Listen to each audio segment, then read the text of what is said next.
Hello, everyone. This is Max from the Climate Action Reserve, and we're going to get started now with today's webinar about the Canada Grassland Project Protocol version 1.0.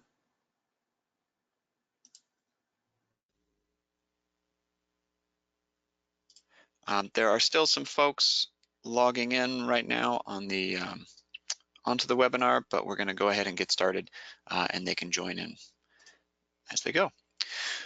Fairly simple agenda today, although we're going to cover quite a bit of information. So we'll give you a bit of background about the reserve in case folks aren't familiar with us, as well as the process.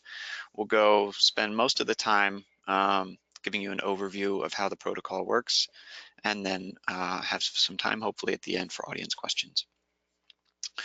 Some housekeeping notes: we are recording the webinar, so we'll post it on our website later after it's completed.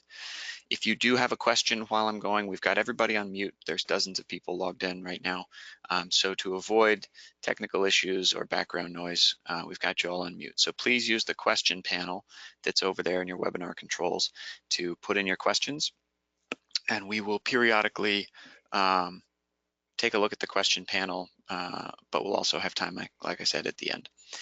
If you do need assistance during the webinar, you can email Betty at bzavaris@climateactionreserve.org. About halfway through, we're going to switch over and Betty's going to become the presenter. So if you need assistance during that time, you can email me, max@climateactionreserve.org.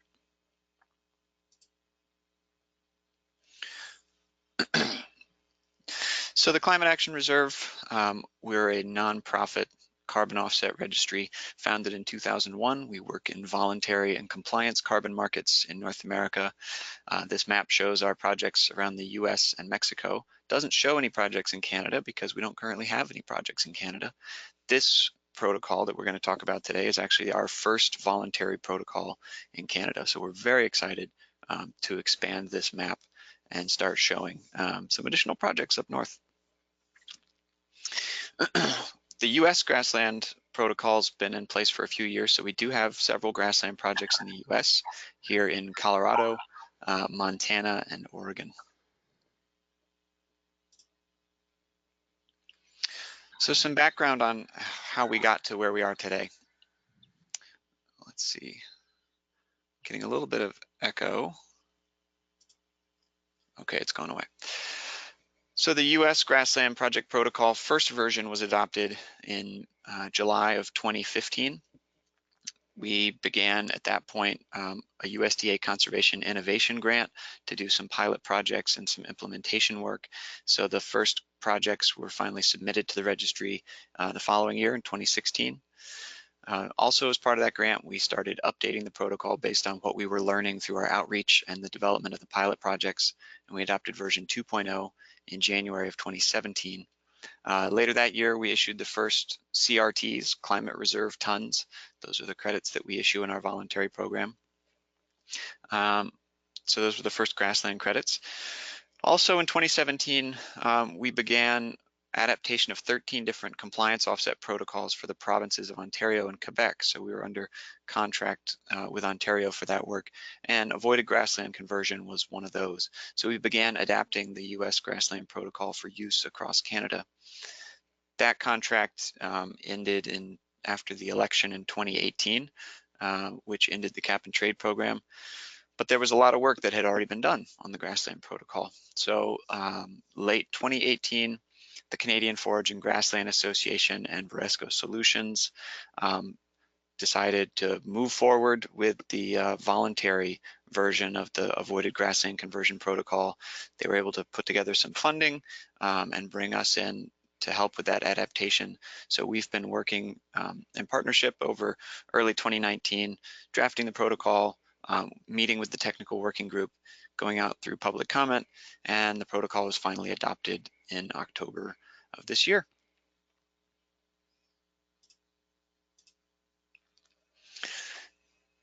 Just wanted to acknowledge the team that worked on this. I'm Max Dubison, Policy Director. As I said, you're also going to hear today from Betty, one of our policy managers, and we had several other folks at Varesco as well, doing quite a bit of heavy lifting on this protocol. Also want to give credit to the folks from the technical working group. We've listed the various organizations that were involved. It was a large and diverse group, and we got a lot of really good feedback and had some really good discussions from these folks, and they really helped us understand how to take the US protocol, change it and mold it for the Canadian context. So with that, I believe I'm going to check the question box here and there and see if any burning questions come through, but otherwise I'm going to move ahead. So what is an avoided grassland conversion project? This is the prevention of greenhouse gas emissions through grassland conservation. So grassland could be shrubland, it could be rangeland, it could be pasture land. We expect most of the projects are going to happen on grazing lands that are probably not, entirely native species, but it's mostly going to be land that has not already been converted to cropland at some point. So the benefit here, the greenhouse gas benefit, is through the avoided crop cultivation. So the avoided breaking of the land for crop cultivation and the emissions that come with continued crop cultivation activities. So you implement the project through recording of a qualifying land conservation agreement. In most cases, this is going to be a perpetual conservation easement, but the protocol is a little bit flexible around that, but we need some legal mechanism that's going to actually protect the grassland and prevent cropland conversion. The grassland may contain small areas of intact wetlands on mineral soils. So we've identified classes 1 through 3 of the Stewart-Cantrud classification system. These are essentially going to be small, prairie pothole type wetland areas that would have been plowed under and converted if the land were converted to grassland or to cropland. It also must be on land that's suitable for conversion to crop cultivation. I'll get into the details about that later. And it must have been grassland cover for at least 10 years prior to the project start date. We need to know that there is that pool of carbon there that the quantification is giving you credit for. Once you've protected the project area and implemented the carbon project, the protocol is fairly flexible about what activities take place on the project area.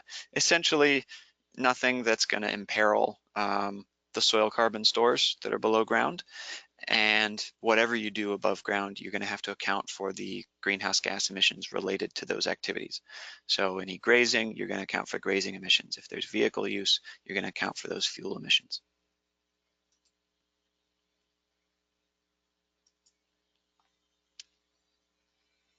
So when you're thinking about how to set up and define a project, we've got a few different categories, a few different areas of things to think about here.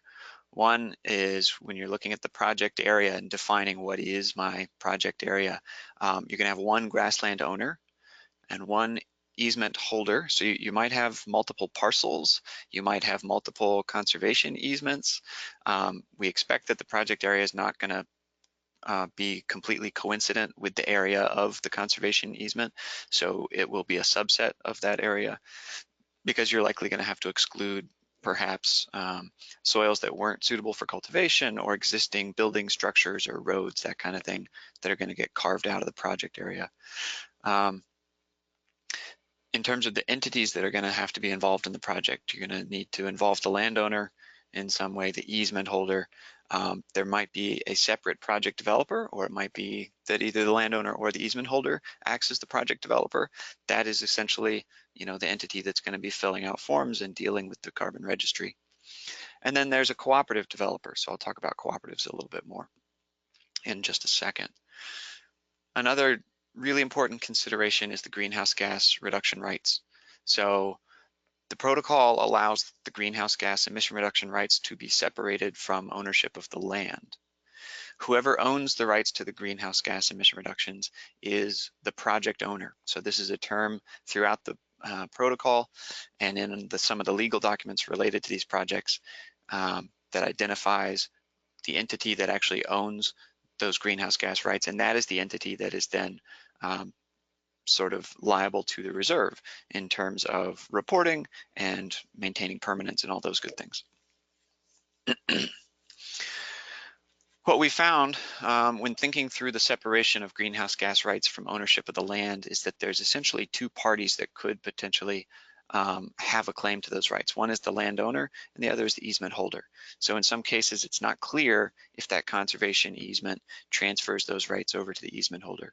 So if the conservation easement doesn't make clear who owns the greenhouse gas reduction rights, the protocol simply requires that you have some contract in place that makes clear who owns those rights. So if the easement holder does want the rights but doesn't want to talk about that in the easement, they would have a separate contract with the landowner that makes all of that clear. It's also possible for both the landowner and easement holder to agree that the rights are held by a third party. So if there's a carbon project developer or cooperative developer who wants to own the rights to the emission reductions, that's also possible here. A cooperative, this cooperative structure is a form of aggregation in the Grassland project. So you've got more than one Grassland project who sort of join together, and there's one entity, the cooperative developer, who is managing all of the administration and record keeping and monitoring and verification for those projects. So the goal here is through joint monitoring, reporting, and verification, you get some cost efficiency and hopefully some effort efficiency. The project data still remain independent. CRTs are issued to the individual projects. So if you are a buyer of CRTs that were developed through a cooperative structure, you still know exactly which project those CRTs came from. Projects can also join and leave cooperatives at any time. So the cooperative, you can see it as just kind of a container, an administrative structure around projects.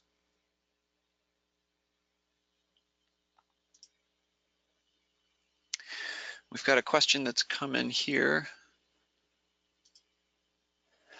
Is the allowance of a third-party carbon rights owner, i.e. not the landowner, not the easement holder, unique to the Canadian protocol, or does it also apply in the US protocol? It is the same in the US protocol.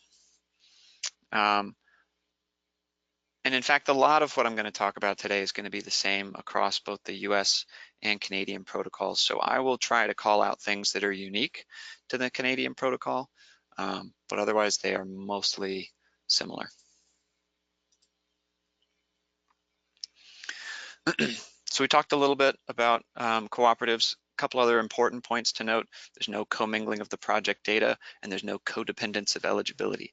So if during the verification of a cooperative, it's determined that there's an eligibility problem with one of the underlying projects, it's possible to exclude that project from the verification and move forward verifying the rest of the cooperative. So you don't jeopardize the rest of the cooperative if you have, say, a regulatory compliance issue or reversal or anything like that. There is a single verification body used for the entire cooperative, and they coordinate their schedule. So you have one verification period that's happening for the entire cooperative at once. So let's talk about eligibility and additionality. An important project development step is identifying the project start date for your carbon project. A lot of things are tied to that start date, and one of those is submitting the project to the registry. So you can't have a start date that's more than 12 months before you submit the project to the registry. Another way to think about that, flip it backwards and say, once you start your project, the clock is ticking. You've got to get it submitted to the registry within 12 months. How do you define the start date? Well, one is you could define it as the date you submit the project to the registry. So if you have a parcel and you're going to put a conservation easement on it, but it hasn't happened yet, but you want to go ahead and start working on the carbon project, that's fine. You can submit it to the registry without the easement in place and have that submittal date stand as your project start date. It could be the date that you record the easement on the land, could be your project start date. And it could also be the date of transfer or sale of the property. So if, say, a land trust buys a property, they could use that date as their project start date and go ahead and submit it, and then again start working on getting it protected through the easement. If you use one of these options, such as the project submittal or the transfer or sale as your start date, like I said, that'll happen before the easement's in place. That's fine, but you still have to have that easement in place before you can get the project verified.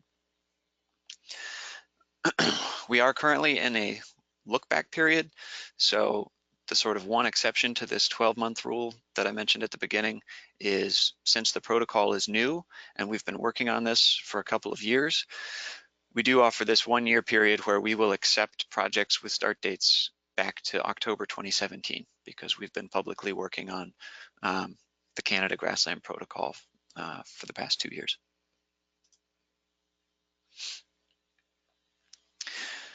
Now, there's a couple of different screens within the protocol for defining additionality. The first is the legal requirement test. This is pretty common across every one of our project protocols. And the real question here, is the land legally able to be converted to cropland in the project start date? So the key is there must not be anything in place before the project start date that would prevent conversion of the property to crop cultivation. In most cases, this means no pre-existing easements. There are certain situations where you could have an agricultural easement on a property where that easement does allow crop cultivation. And so then you would essentially create a qualifying easement by either amending that old one or recording a separate easement that does prohibit crop cultivation. The second screen after the legal requirement test, so you know the land is legally able to be converted, is the performance standard test. So this is 2 parts. The first part is a financial additionality test.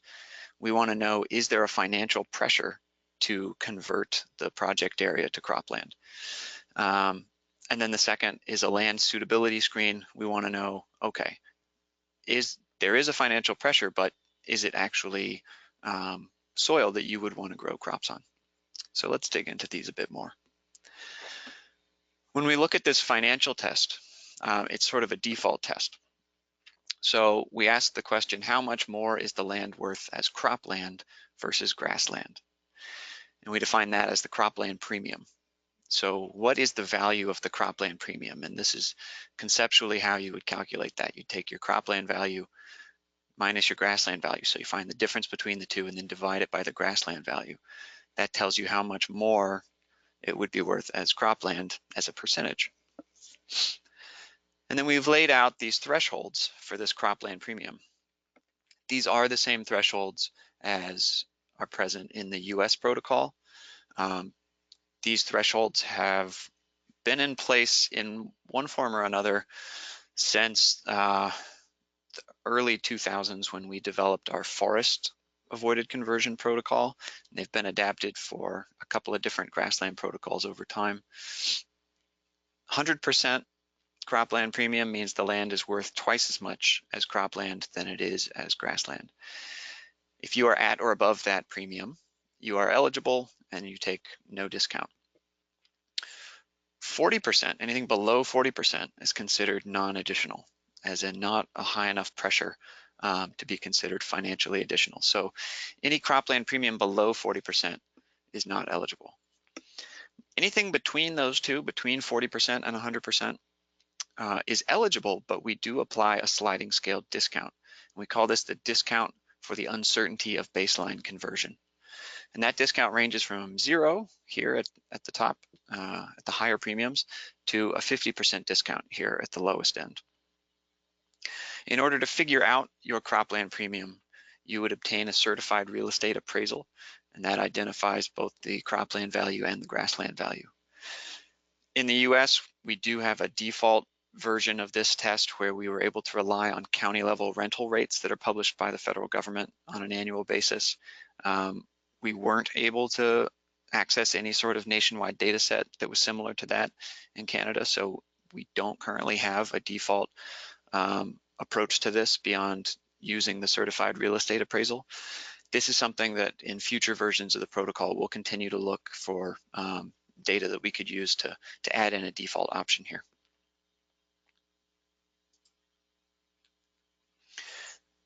The protocol does include several points about what should be included in the appraisal. So we've tried to give enough guidance to assist the real estate appraiser so that people know what to expect. The other part of the performance standard test is the suitability threshold. So this is what I was saying, is the land suitable for cultivation? You demonstrate this by looking at the land suitability rating system or the Canada Land Inventory system. These are soil classification systems that identify soils in terms of their usage and ability to grow crops. So there's 8 different classes. The classifications are slightly different between the LSRS and the CLI, but the top 4 classes in both cases are the ones identified as suitable for cultivation. Class 8, organic soils, not allowed. Class 7, no capacity for arable culture or permanent pasture, so not allowed. 5 and 6 are essentially increasingly marginal areas that you would have to put in a lot of treatment or effort in order to grow crops on those lands. What we've done here is decided to set a threshold for these soil classifications. If your project area is all class 1 through 4, that's fine. There's no problem here. If you do have some class 5 and 6, in some areas that will be allowed. And the reason that we allow that in some areas is that we took a look at existing cropland, and we took a look at the suitability ratings for areas of existing cropland across Canada and found that there is a lot of cropland already on class 5 and 6. And a lot of times this happens because soil classes, soil map units, they don't sort of respect your property boundaries, right? So they're just going to kind of flow through the property in odd shapes. So you would often get these occlusions of poorer quality soil that might cut across the higher quality soil, and the farmer's just going to go ahead and plow the entire rectangle. So what we've done is we've taken a look at the ecoregion level and identified areas where there was already crop cultivation happening on class 5 and 6 soils. So this sets a threshold for how much of the project area has to be in those class 1 through 4 soils. So this sort of medium green that you see through most of the agricultural area, these are areas where we weren't really seeing crop cultivation on class 5 and 6 soils, or there wasn't sufficient data to set a threshold. So for those, the threshold is 100%, meaning the whole project area has to be class 1 through 4 soils. But for some of these other areas, we were seeing crop cultivation on class 5 and 6. So this, for example, a 90% threshold here means at least 90% of the project area has to be class 1 through 4 soils, but up to 10% could be class 5 or 6 soils. We still completely exclude organic soils in class 7. In addition, I'm going to go back a slide here.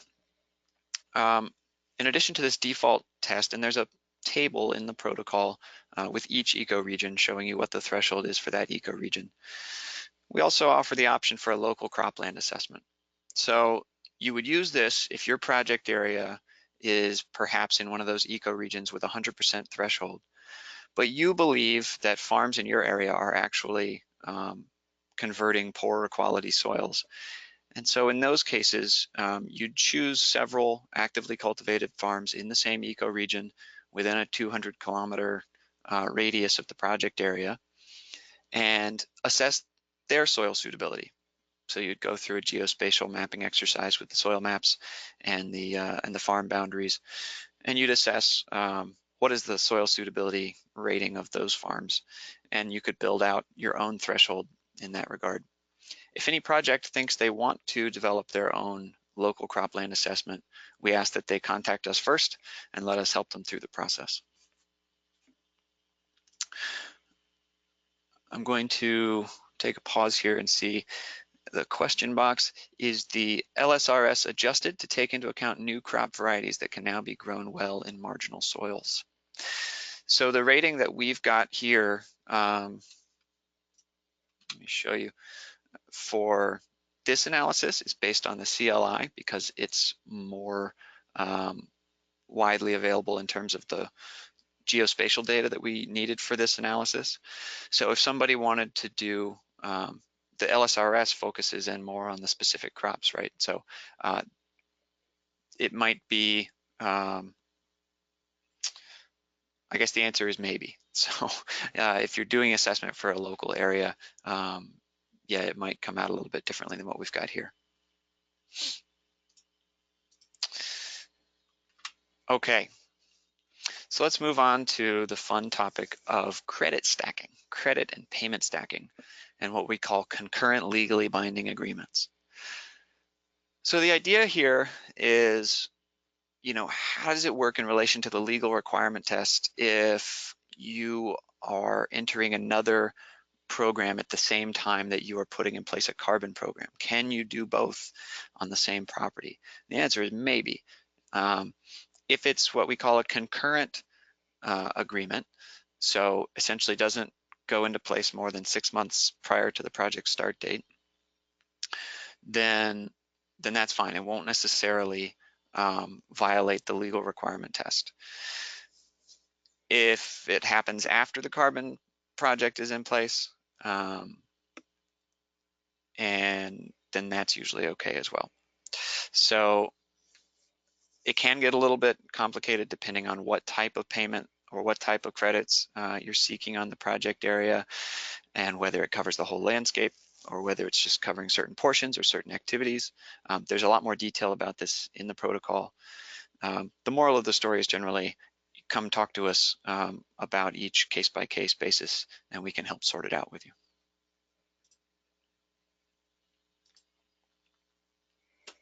So crediting period. Crediting period for any carbon project is the total length of time over which that project can earn credits. So for a grassland project in Canada, this is 30 years. This is different from the US where it's 50 years. It's entirely based on the quantification approach in each one and the data that were available to develop the emission factors in those two different protocols. So we've got a similar emission factor approach, but they were developed using different data. And what we have is 30 years worth of emission factors for these projects. That is a maximum. So 30 years is the total maximum crediting period. You can voluntarily end your crediting period early as long as you still maintain the permanence of the project. So if somebody decides after 20 years that perhaps the project economics don't make sense to continue trying to get credits, or the emission factors have gone down or something like that, you can end the crediting period earlier. Cooperatives don't have their own crediting periods. The crediting period is specific to each project. So you could have a whole mix of projects in a cooperative. There's no limit to the number of projects or location of projects. So you wouldn't be able to tag a common crediting period to the whole cooperative. So let's talk about permanence.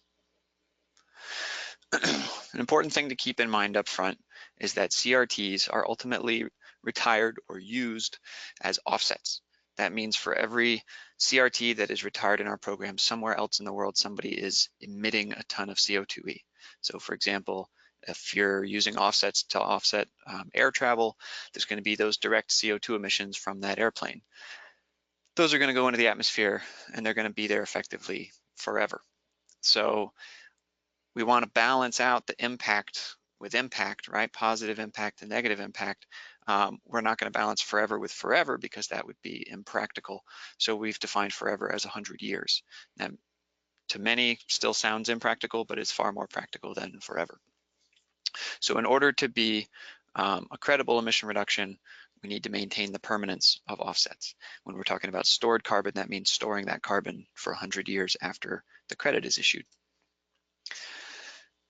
There's different kinds of emission reductions. So in terms of permanence, there are non-reversible emission reductions and reversible emission reductions. So a non-reversible emission reduction would be something like a methane destruction project.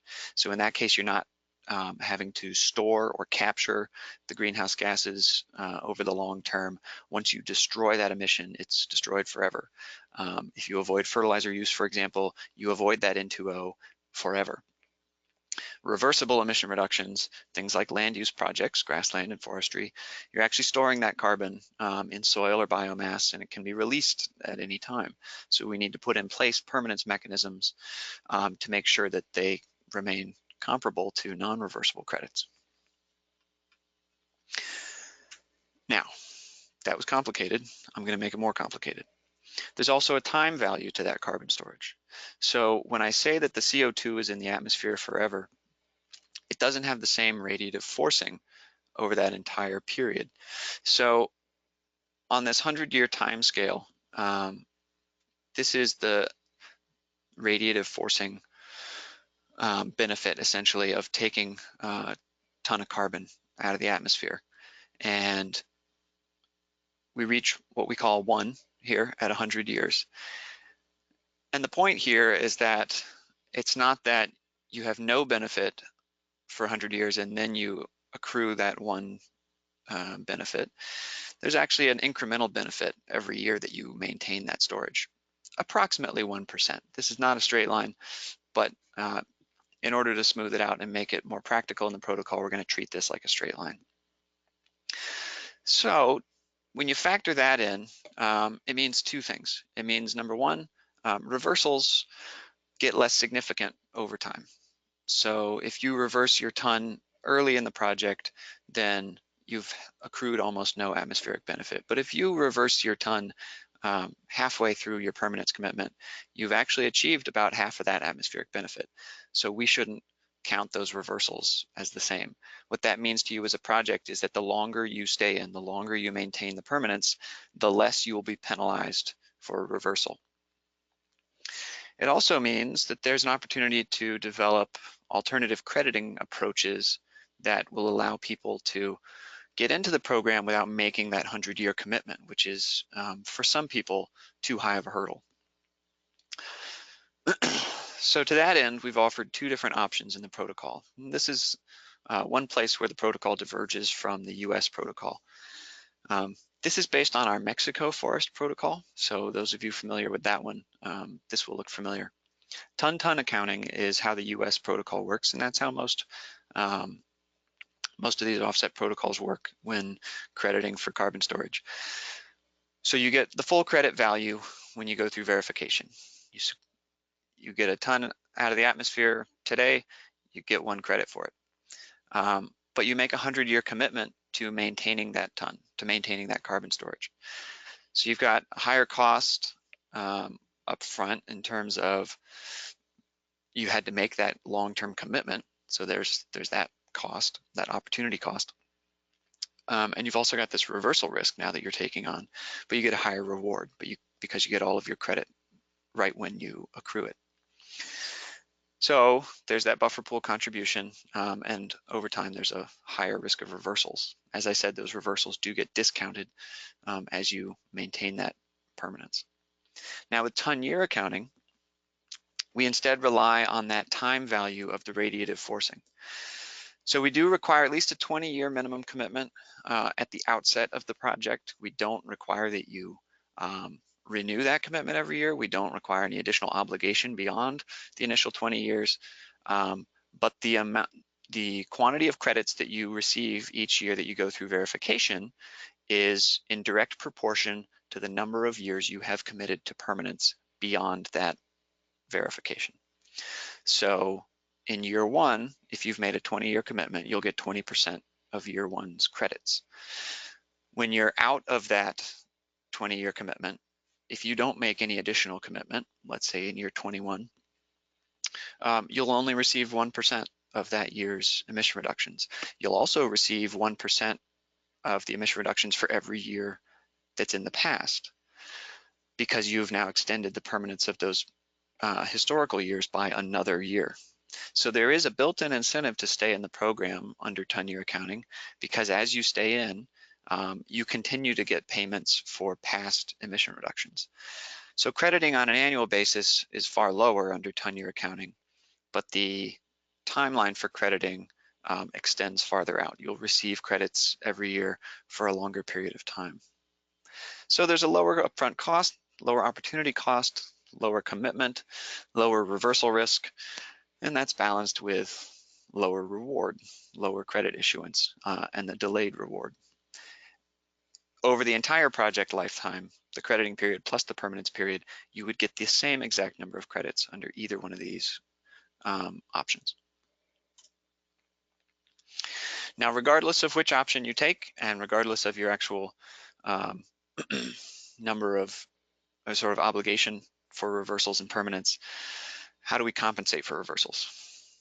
We put reversals into 2 different buckets. Avoidable reversals, so these are due to intent, such as dropping out of the program or plowing up the field and growing crops, or negligence, where somebody else perhaps caused the reversal, but it was through your actions allowed it to happen. In those cases of avoidable reversals, the project owner pays back the CRTs that are equivalent to the reversal. So the protocol's got an equation that figures out the magnitude of the reversal. It depends on the acres because the quantification is all area-based, and it depends on the time because, as I said, the farther into the future, the less severe the reversals. The other thing that's important to note is not all of the baseline emissions are reversible. So we've got tons that are stored in the soil, those are reversible, but there's also tons related to avoided cultivation, avoided fertilizer use. Those are not reversible. Unavoidable reversals, less common on grassland. This would be a severe act of nature, not something more than just a brush fire that actually impacts the below ground carbon and releases that carbon. In these cases, the CRTs are paid out of a shared risk buffer pool.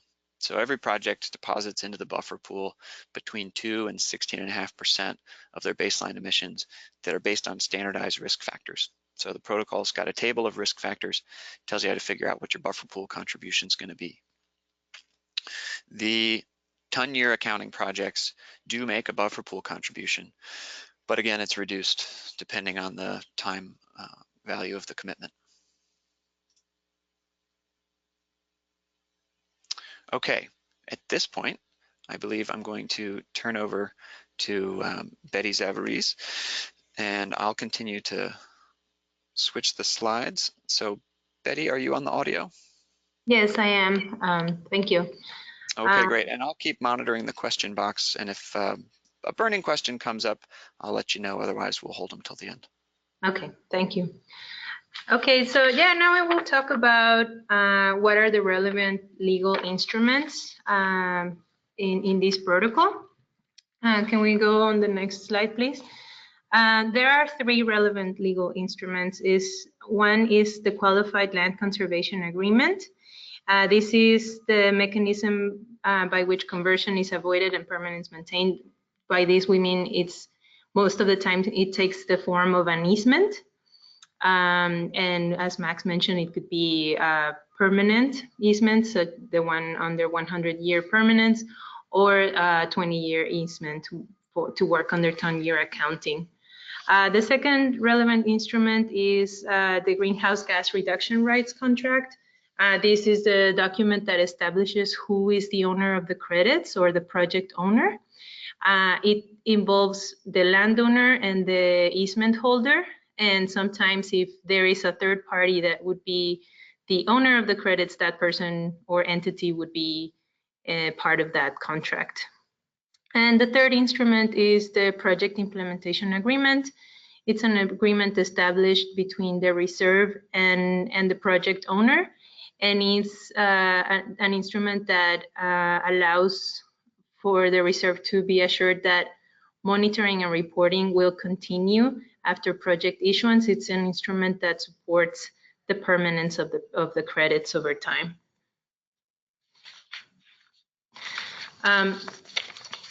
So let's go a little bit into more detail in each one of these instruments. Qualified Land Conservation Agreements, they're required for all projects. It's required that the easement has terms to prevent the conversion from grassland to cropland. And as I said previously, in the case of ton-ton accounting, it needs to be perpetual, and ton-year accounting 20 years. And we recommend that the easements contain some text, for example, who it could help if the easement says who is the owner of the offsets. In that case, sometimes the second contract, the greenhouse gas reduction rights contract, wouldn't be necessary because it's already, the ownership is already established in the easement. And then another recommendation is that the easement makes future encumbrances subject to the PIA, the Project Implementation Agreement. Then for more detail for the greenhouse gas reduction rights contract, Okay, I just said those points. If the easement does not contain that language in regards to who would be the owner, it can be a separate contract or a combination of contracts. We've seen sometimes that the project owner may have a specific contract with the easement holder, and then maybe a separate contract with the offsets holders, the offsets owner. So it can take different forms, and other times we've seen attestations as well. So we're flexible and sometimes can take a look at those with you and make sure that the terms required are contained in the text. We have some template language in the exhibits to the PIA that can be used for this contract, and yeah, the PIA language can be shared as well.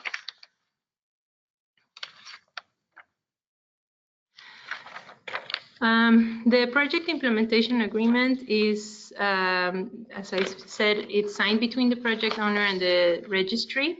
It commits the project owner to continue monitoring or reporting any the carbon that has been maintained on the ground to avoid reversals. Usually once the time when this agreement is signed is when we've received a verification report. The reserve is assured that the project complies with all of the requirements in the protocol. And once we feel certain that emission reductions will be issued, we start working on signing this project implementation agreement. It's the very last step before issuance. So in the very first verification, we signed the first PIA that will establish that permanence. But then every following year, the PIA is amendment to extend that permanence. So in year one, let's say we're talking about a ton accounting project, we sign this, the PIA will ensure a permanence of 100 years for that one first reporting period. And in the second reporting period, we extended so that we have 101 permanent years of permanence based on the second year where credits were issued. If project ownership is transferred, then as a new PIA will be executed, and if it is recorded on the property, there is a lower buffer pool contribution because it's considered a lower risk agreement. So yeah, okay, the next please. Now I will talk about quantification. In this slide, we're looking at the greenhouse gas assessment boundary. These are the sources, sinks, and reservoirs that are accounted for in a grassland project. Inside the dotted line, we can see the SSRs that are accounted. That's soil organic carbon, below ground biomass, soil nitrogen dynamics and fertilization, the use of agricultural equipment, burning, grazing, irrigation, and wetland soil dynamics. All of these SSRs are pertinent to baseline and project, except for burning, grazing, and irrigation, which are only considered project emissions, which means emissions that are caused to project implementation. So to quantify the emission reductions from the project, project emissions are subtracted from baseline emissions. Baseline emissions are the avoided loss of organic carbon. This is a reversible SSR, and the avoided cultivation emissions. So since you didn't convert your land to cropland, therefore you are not generating those extra N2O emissions from fertilizer or diesel use. These are non-reversible or permanent emissions.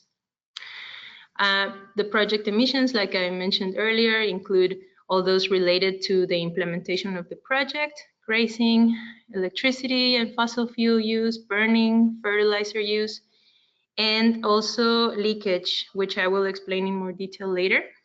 and wetland mineral soil dynamics. This is an SSR exclusive to the Grassland protocol, and I think Max explained it previously. It has to do with the methane emissions caused by the dynamics in the wetland soil. So, and I will show the emission factor a little bit later too. To help with quantification, we are adapting our Excel-based GRASS tool. We have one currently for the United States. We're adopting it to use the Canada-specific emission factors, and we'll make it available shortly. Next, please. Okay, so a little bit more detail on baseline emissions. As I mentioned, there's reversible and non-reversible. If a project is working under ton-ton accounting, we account for baseline emissions assuming 100-year permanence, only for reversible. And if we're working under ton-year accounting, we're only crediting based on the length of permanence maintained. So those 21st years, at least those 21st years that a project developer would commit to. The non-reversible emissions are accounted at 100%, regardless if it is a ton-ton accounting or a ton-year accounting project. This baseline emission, to quantify those, these emissions, they are based on default area-based emission factors.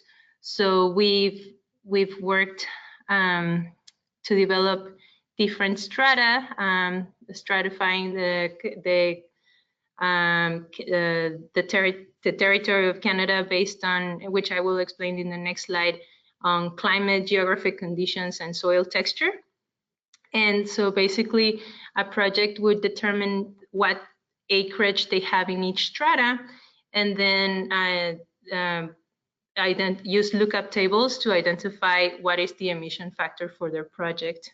And these strata, the emission factors are provided in 10-year averages. So the emission factor will be the same for the first 10 years of the project, and then by year 11 it will change. This is to simplify the trend that emissions would really follow in the timeline of the project. Stratification. So here's more info about how the territory is stratified. First, for a project to identify what strata currents it belongs to, or which one to use, they have to identify under which reporting zone their project is located. And these reporting zones are based on Canada's National Emissions Inventory. A project may fall in more than one reporting zone. Same thing with soil textures. The project area needs to be subdivided in the different soil textures contained, and these are grouped into coarse, medium, and fine. And the protocol specifies how to determine each one of these textures. And the final result is that there are 27 strata in Canada, and these can be found on table B1 of the protocol. Yeah, so a project may have more than one combination of reporting zone and texture, and here we can see some examples. For example, there is this strata in reporting zone 5, boreal shield east, and texture medium, and that's going to have a specific emission factor that will be multiplied by the area of the project contained. These emission factors were developed based on Canada's National Emissions Inventory. Okay, so we just looked at baseline emissions. These are discounted due to the uncertainty of using the default values.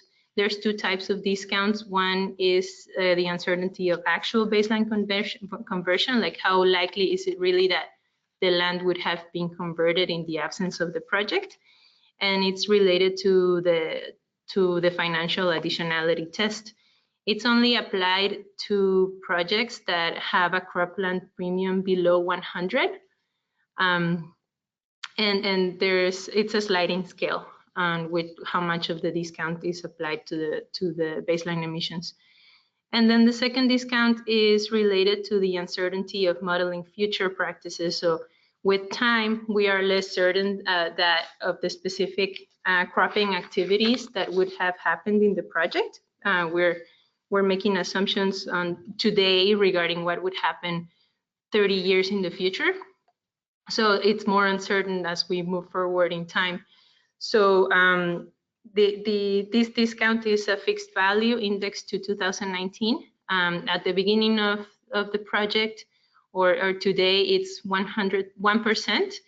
And every 5 years, this uncertainty increases by 1%. So by year 5, the discount will be 2%, year 10, 3%, etc.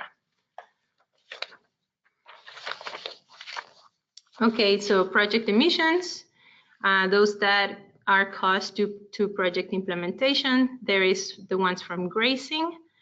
It has to do with grazing. The emissions from grazing are methane from manure and enteric fermentation, plus N2O from manure. To determine these emissions, project developers monitor the category, population, the temperature, and grazing days. The project emissions from burning are based on emission factors from IPCC. Then the emissions from fossil fuel are based on emission factors from Canada's National Inventory Report. And the same thing with fertilizer application. Wetland methane emissions have a value of 80.13 kilograms of methane per acre per year. This value is it's taken from a scientific article that modeled the emissions that wetlands would generate. It's a global study by Chu et al. And the value given was in different units, 19.8 grams of methane per square meter per year, and here we're just converting it to the units of the US, of Canada and the US. Canada also uses acres in terms of land use. So yeah, and this is actually a conservative value because it's mostly looking at wetlands that have that are more dynamic than the mineral soils that we are considering in the protocol. So as for sake of being conservative with accounting, we're using this value. Okay, leakage. Leakage is the impact that project implementation has over other grassland areas. So basically, because you implemented this project that was meant, the conversion to cropland would have, it was caused due to the demand for more cropland and agriculture land. So by keeping the land as grassland, some other area outside of your project will be converted. So we're accounting here for that as leakage. And based on some studies in the US of slippage, it was determined that 20% is usually the leakage that a grassland conservation project has. And this was also confirmed by a study using Canadian data that used that looked at the slippage from the implementation of a permanent cover program in Canada, the Prairie Farm Rehabilitation Administration project. Okay, so with that, we finished quantification, and now I will talk about what is the monitoring required for these types of projects. Every year, for the implementation of the project, the overall land use needs to be monitored. So this is ensuring that the land is grassland. How do you prove for the past, for the historical land use, how do you prove it was grassland for at least those 10 years? Soil disturbance, so monitoring to make sure that there haven't been any reversals. Grazing, one, to account for project emissions, but also to make sure that there is no overgrazing in the project area. And what, as mentioned, monitoring of other project emission sources like the use of trucks, pumps, equipment, etc.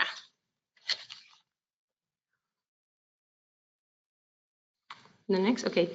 Land use history. So this is what I mentioned first in the last slide. So monitoring it, how do you document the land use of the land, the land use as grassland over the past 10 years at least? And how do you document that the land has been maintained as grassland? Project developers can use many different types of documents or evidence. At the bottom, we see some forms of documentation, for example, time-stamped aerial photos, satellite imagery, photographs, public records, leases, etc. And the idea here is that when the verifier looks at the project, they need to have assurance that every single one of the historical years were grassland. Not necessarily that there needs to be a proof for every year, but that the evidence provided can confidently cover those years. The list that we provide as forms of evidence is not meant to be exhaustive. Projects may use other forms of evidence, and yeah, many times it's to reach higher assurance, it's better if the different forms of evidence corroborate each other. So not just have one evidence for 1 year. It's better if there's a timestamp aerial photo for year 1, the same as a satellite image, for example. And then another monitoring requirement is ecosystem health. So this is to not only to ensure that the land remains as grassland, but that it is actually in good condition. So for monitoring ecosystem health, project developers may submit or suggest approaches for monitoring ecosystem health. There's different options. One is using the Rangeland Health Assessment Protocol by Alberta Environment and Parks, or something similar to that that has robust sampling design, assesses metrics for ecosystem health, and was developed with input from relevant experts, or using remote sensing techniques coupled with scientific evidence to support their use for this purpose. The ecosystem health assessment is required sometime within the first 2 verifications of the project, and then it can be performed every 6 years. It doesn't need to, once you've done it within your first 2 verifications, the frequency doesn't have to be as much as at the beginning.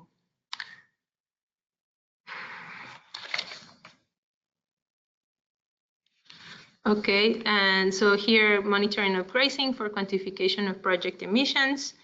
The data that needs to be monitored is the type of livestock and the total animal grazing days per type. Some documentation that can be used are grazing logs, animal purchase and sale records, and grazing management plans. So to monitor limits on overgrazing, safeguarding that the project is not causing, that grazing is not causing damage to the ecosystem. It's somehow similar to the ecosystem health assessment. In fact, that can be one of the instruments used to ensure there's no overgrazing.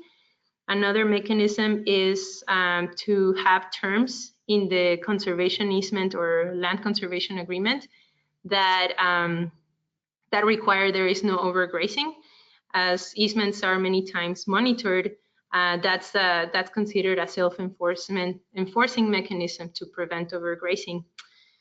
Or if neither of those two, the terms within the LCA or the ecosystem health assessment work, there's also the option to develop a prescribed grazing management plan, developed to a recognized government or industry. And either of all these approaches need to be include requirements for monitoring and enforcement, and identify who's the entity responsible for enforcing these mechanisms. And the reserve approach approves this approach. Okay, yeah. So verification. So this project type is very unique in that it's the only type I think we have at the moment in the reserve that does not require a site visit as part of a verification. So that means that a verifier may never go to the project area and still emit a positive verification statement. If that's the case, there needs to be a 5% buffer pool contribution. But if at least one site visit occurs throughout the crediting period of the project, then that 5% contribution no longer needs to be applied.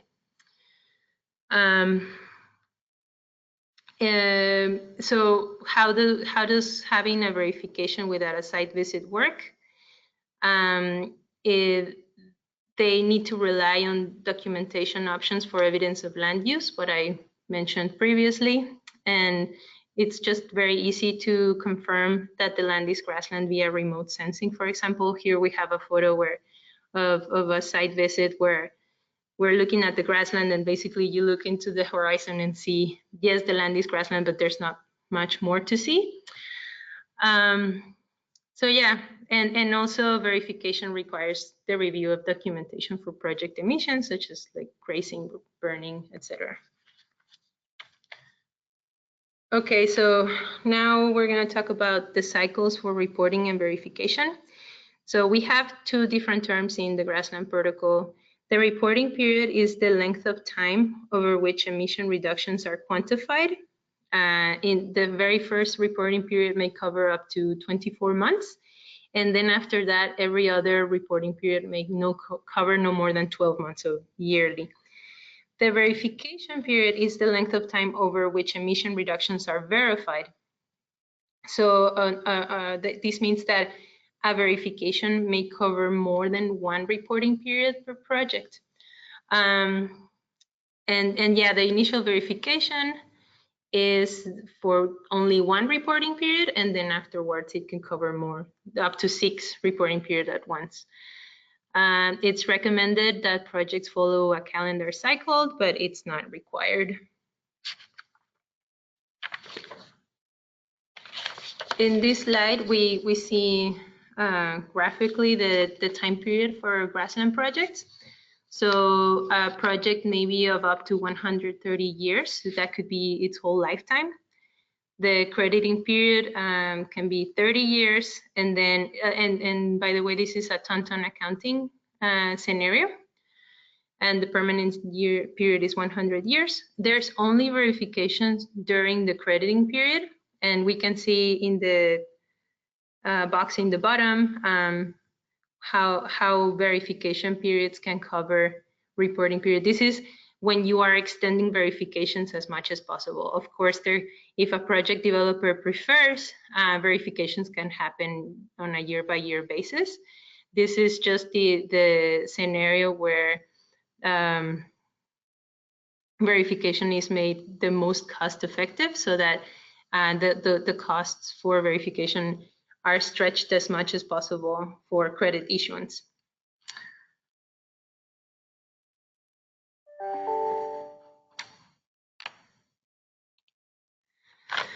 Okay, and as Max mentioned, verification of projects can be bundled together if they are part of a cooperative. So cooperatives can work with a single verification body to look at all projects that are within that cooperative. So not all projects need to be starting the cooperative at the same time. You may start, let's say, with 2 or 3 in year 1 and verify those, and then by the middle of year 2 have a new project come in. The idea is that the new project that comes in uses its first verification reporting period to align with the other projects in the cooperative, so that they all have the verification end date at the same time.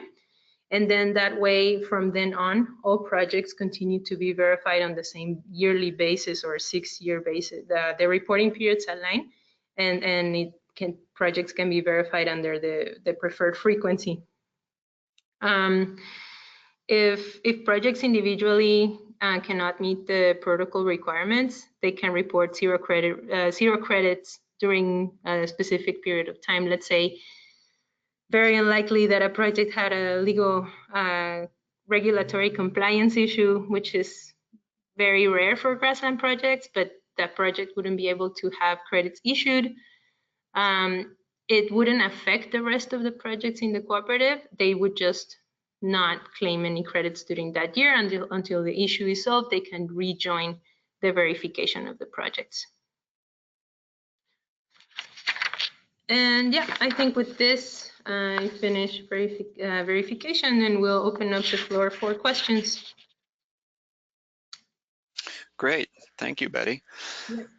So as folks digest a little bit of the torrent of information that we've just provided you, we want to give you a few ways to contact us. The web address here is how you access the Canada Grassland Protocol, as well as the associated documents and information around the development process. I've also attached the PDF of the protocol as a handout to this presentation, so you can, of course, just download it directly from the GoToWebinar. If you have protocol questions, we've got an inbox set up at policy@climateactionreserve.org. That's a great way for any sort of technical questions you've got, and it'll get sent to the appropriate staff person for those questions. If you are interested in doing a project and want to get help with the registry process or learn more about the steps involved, for that you would contact a member of our programs team. The easiest way to get to them is reserve@climateactionreserve.org. So I've got the question box open. If folks have questions that they'd like to submit, please go ahead and type them in now. I'll wait another minute or 2, and then if we don't have any more questions, then we will close out the webinar early.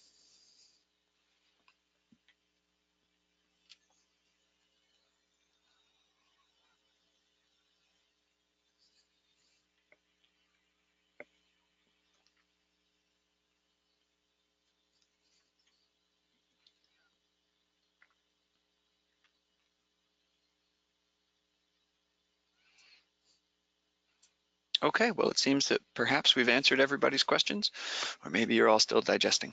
But regardless, I do appreciate everyone taking the time to log in today and listen to the webinar. If you need to circle back, again, we'll be posting the recording of this webinar on our website. There's a presentations page that you can find there. And of course, reach out if you have any additional follow-up questions. Otherwise, that's it for today's webinar, and thank you.